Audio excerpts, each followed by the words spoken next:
Hey everyone, thank y'all for joining us for our Beef Brunch news update for Tuesday, May the 17th. I had to think about that for a second. We're kind of having a Monday over here, for me at least.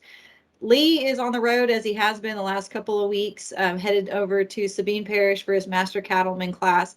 So we're going to go ahead and turn it over to Lee first before he loses service. So Lee, whenever you're ready, if you'll give our update for the Northwest region, please. Well, good afternoon, good morning, everyone, rather.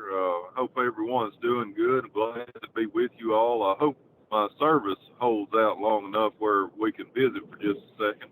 On the road down to Manny for our Master Cattleman class. We're on week 9 of that. It's hard to believe, but we're almost done with that program for this year, and we've met some really good producers through it, and have really had a great opportunity to learn through that.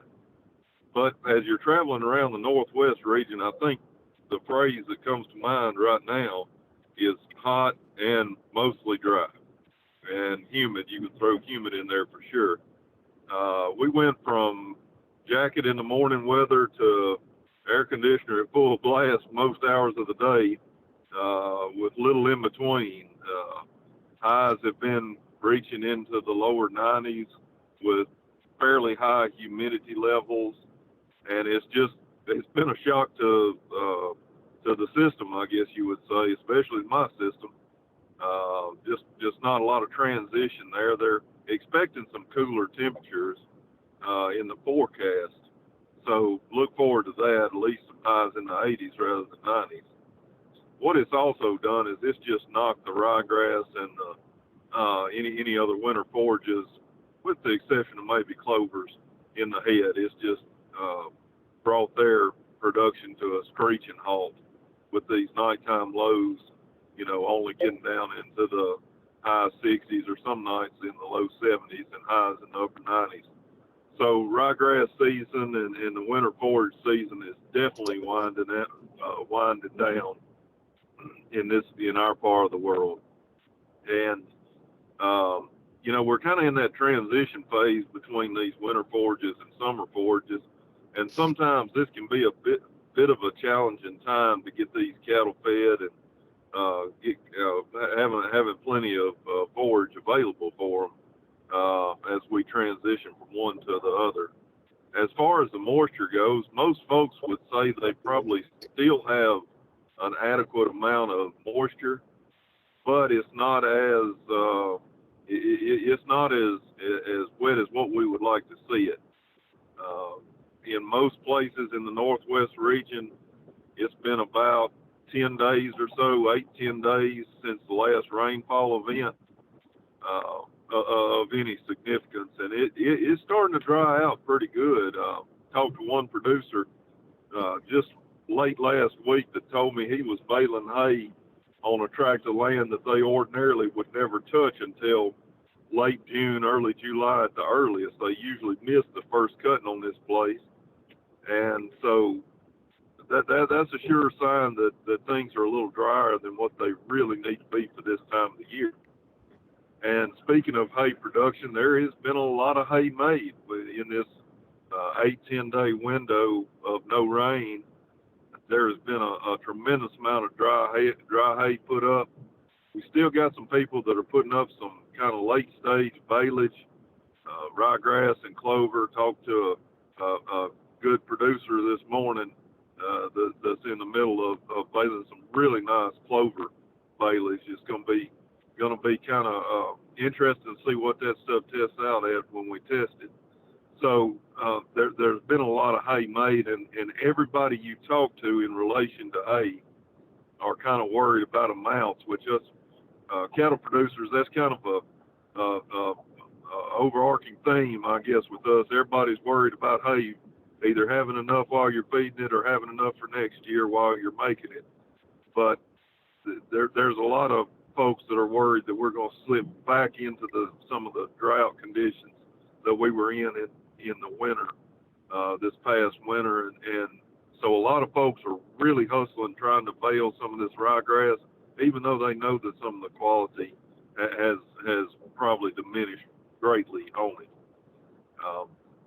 Not a tremendous amount of cow working going on, and I kind of feel sorry for folks that didn't get some of that late cow working done, because they're sure suffering on it a little bit right now, and kind of transition more into that summertime working. If anybody's got anything they need to work, it's going to be, before 10 o'clock in the morning, 11 o'clock for sure, trying to wrap it up. Most folks that have got yearlings or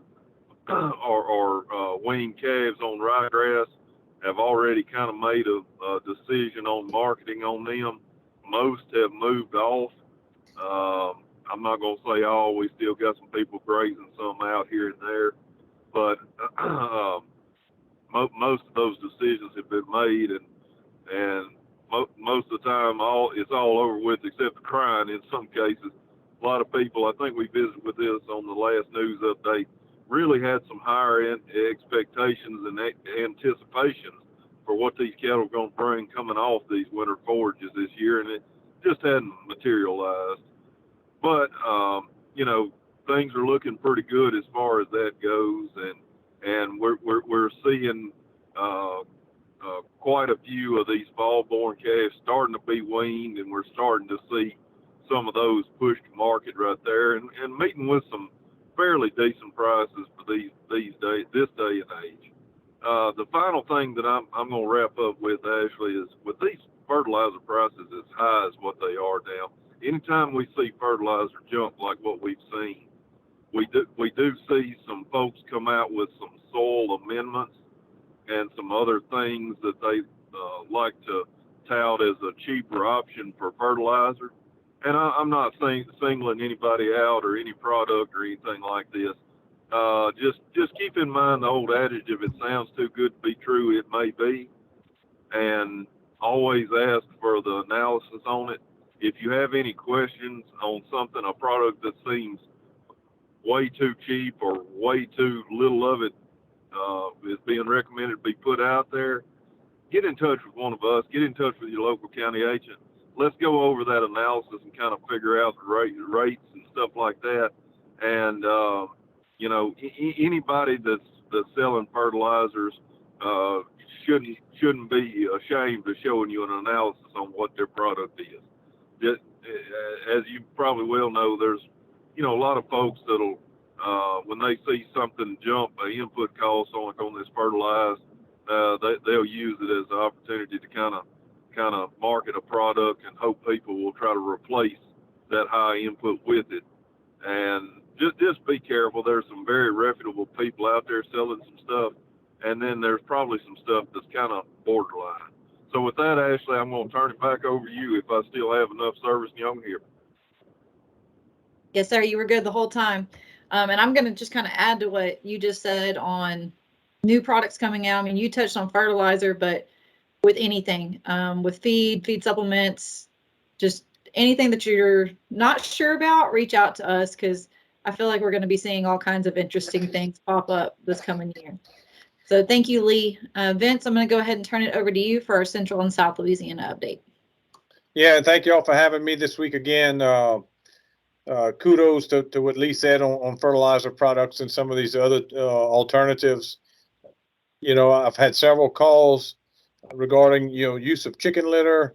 If you have it accessible, and here in central part of Louisiana somewhat, but as we move further south, it's not really accessible because we don't have a lot of poultry production in terms of houses. A whole lot further south than northern Louisiana. So it's really cost prohibitive by the time we get the trucking involved with the increased cost of diesel and the freight. So there's really not a whole lot of benefit to it unless you're having some issues with organic matter and a lot of our agronomic farm practices where they're moving soil. They put a lot of the chicken litter down to regenerate some of the soil or organic matter in soils. But as far as fertilizing pastures, it's fairly cost prohibitive. And when you do the cost per acre compared to your commercial grade fertilizers, there's no benefit to doing it because it would take a great amount to accomplish those needs. So we just, as high as fertilizer is, we probably just have to stick to the things that work and that are proven. You may do it in a more moderate application, or lessen your application, and make some changes on how you do things. So, but here in the central part of Louisiana and moving south, I always bring this up because I got friends that below I-10 and even below the intercoastal canal, and I mean those guys, the marshes are dry right now, folks, and that drought monitor map showed western Cameron into Vermilion is still in a severe drought, and that's probably going to change and even heighten this week because we haven't gotten any rain to speak of. I was just with a producer before coming on here, and we were looking through some bulls, and he said he got 3/4 of an inch on Friday night with this little deal that came out of from near Jackson, Mississippi, built and came down and just kind of on the eastern fringes of my work area. And he got 3/4 of an inch, and I'm telling you, it was powder dry where we were walking. So it's we're in a situation where we need a significant rain event, maybe a 2 or 3 day rain event, where we can get some accumulation and get some good. As I've said before, I'm in a pretty diversified agronomic crop area. We have a lot of corn, grain, sorghum, sugarcane here, and I just rode through some of that area before coming on, and it's we're seeing some daytime highs and some real struggle with these crops. And corn, is going to silk, and it's very critical that these farmers get a rain here on this crop here shortly, because we'll see some diminishing returns as far as yield is concerned if we don't start to see a change in our weather pattern. We got probably close to 90,000 acres of soybeans planted in the parish that I work, and we've got the majority of those planted, and they're up. They need a significant rain pretty quick. As we get to the cattle pastures and some of the things that was so good through the winter, and we were in a droughty situation according to USDA's monitor and drought monitor map, but it was really a fairly easy winter. It was kind of good not to have to deal with a whole lot of mud, and we actually made some pretty good winter forages. But those guys have just dried up here the last 10 days and really fried down. And where we had ryegrass planted, there's still a little clover out there, but it's really dried down. So, conserving, talking about fuel prices, people out there cutting some hay and making some hay, yields are marginal due to drought situation. Some folks have not even fertilized or even sprayed their hay fields yet with the fear of cost of doing business. Some are talking about making one big cutting for this year and maybe really consider going through that cow herd before the winter feeding period starts. So a lot of decisions to be made in the cattle world. I'm like everybody else in the cattle world. I look at the stock market or the futures market on Monday morning, and it was swooping down today. So it's I don't want to sound like gloom and doom, but folks, it's tough right now to make that bottom line, and the profit margins are real slim at this point, if there's any. So, but as far as the kill cows are concerned, if you got some high yielding cows, they're still bringing in the mid to upper 70s, even in the 80s in some cases. Stories of bulls that you don't need hanging around. They're still marketing well at $1 or better for good yielding bulls. So it may be time to make some decisions on things that are not working for you anymore in your herd to try to offset some of the cost of doing business. We're getting into peak time of horn fly season. Some people refer to them as black flies. Populations are pretty heavy and increasing with the droughty conditions. This summertime cow working and putting in fly tags in is upon us, and a lot of people, that's their practice. They'll go in and put some type of topical treatment as a dewormer and a fly deterrent, and also put ear tag, fly tag, insecticide tags in cows. It's time to do that because we're seeing a vast ramp up in population of horn flies at this time. So with that being said, we're getting a lot of phone calls on the benefits of doing business and management practices. And if your pHs are marginal, but and we have a lot of soils that vary here in the central part of the state, and even as we move further south and somewhat west of here, it's not uncommon to have some pH in the fives. So if you're having pH levels in the fives and you're putting $1,000, $1,100, $1,200 fertilizer out, depending on the blend that you're using. In some cases, you may be only utilizing 40% of that fertilizer. So it's very critical that you make wise choices as far as increasing your bang for your buck, as far as getting your pH in order. And this fall may be a good time to do it.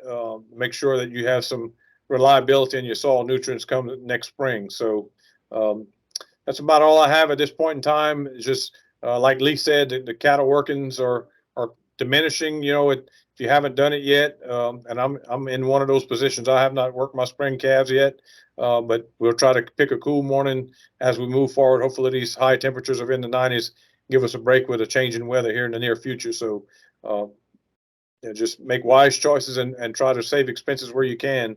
Probably new equipment costs are going to be out of the roof. Baling twine, fuel at $5 a gallon. It's hard to go out and do what we need to do. I can tell you that. So that's about all I have. All right, thank you, sir. And for those of you joining us through the video, you can see that Jason's not here today. I did visit with him earlier and asked him if there was anything vastly different or anything he wanted me to say today. And he said, really, there's not a whole lot has changed in the Northeast region. I think he would echo exactly what Lee and Vince have been saying here so far. Hot and dry, try to wrap up the cow workings, calf workings as much as you can, but do them as early in the morning as you can. We've still got stuff going on the stations too. So y'all are not alone for those of y'all still doing some stuff. I'm cringing that we're mid-May and already bragging about maybe getting temperatures in the 80s for some cold temperatures. That means it's gonna get rough soon. In terms of events for us going on, some of you have probably seen the Grazing School that's been advertised.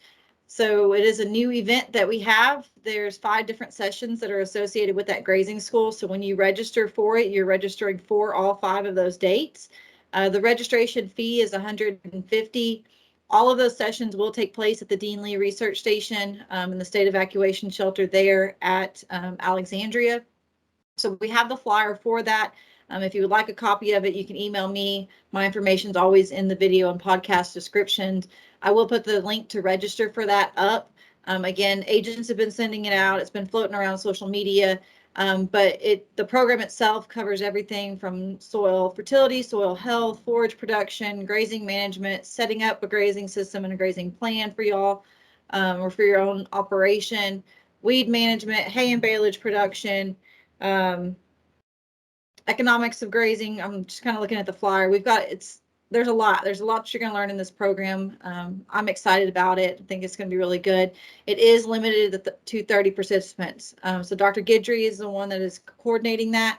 And he has the link, like I said, to register. Said there is still some spots available as of today.